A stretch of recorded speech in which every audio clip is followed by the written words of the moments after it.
Assalamualaikum warahmatullahi wabarakatuh.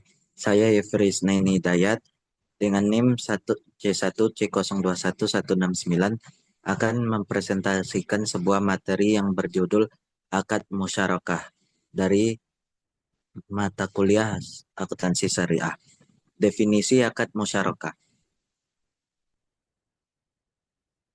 Menurut Afzahur Rahman, seorang Deputy Secretary General in the Muslim School Trust, secara bahasa al-syirkah berarti al-ihtilat atau persekutuan dua orang atau lebih, sehingga antara masing-masing sulit dibedakan atau tidak dapat dipisahkan.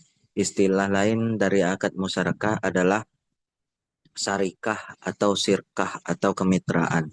PSAK nomor 106 mendefinisikan masyarakat sebagai akad kerja sama antara dua pihak atau lebih untuk suatu usaha tertentu, di mana masing-masing pihak memberikan kontribusi dana dengan ketentuan bahwa keuntungan dibagi berdasarkan porsi kontribusi dana.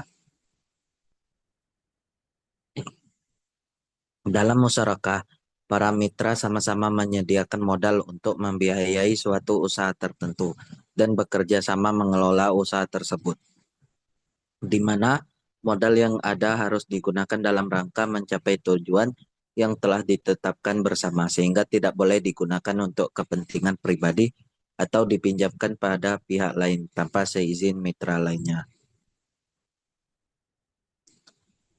Yang kedua, jenis akad musyarakah.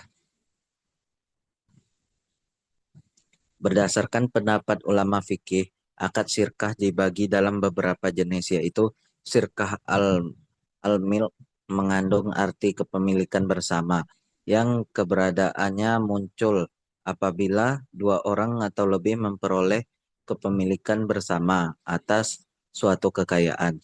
Dua, sirkah al-uqud.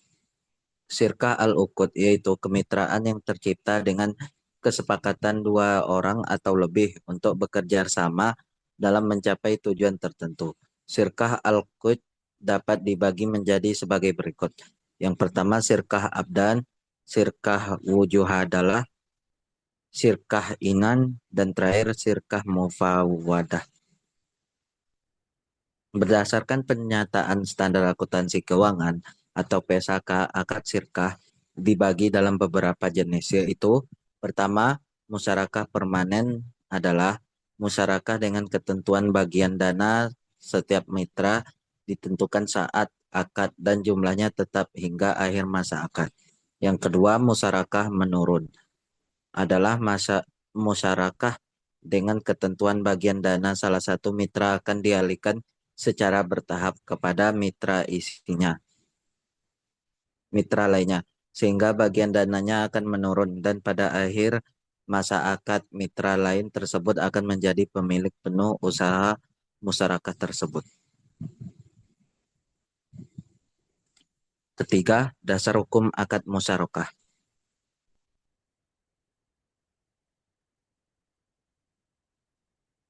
Yang pertama, Al-Quran.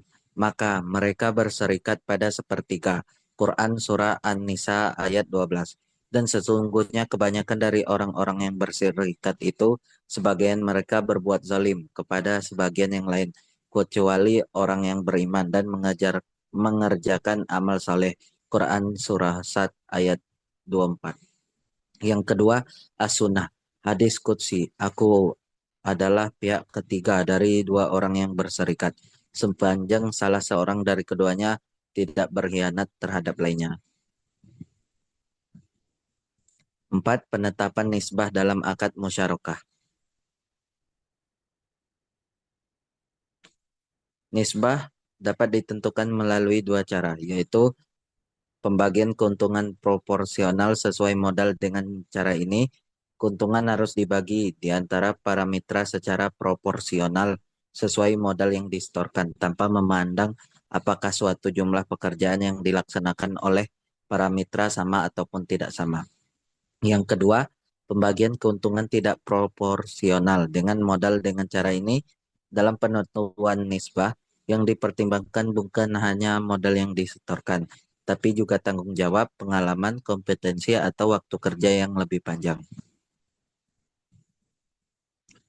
Yang kelima, perlakuan akuntansi, PSAK 106.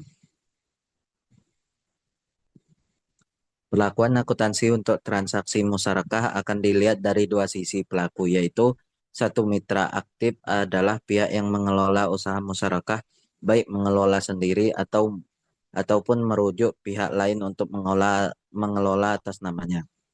Dua, mitra pasif adalah pihak yang tidak ikut mengelola usaha, biasanya adalah lembaga keuangan.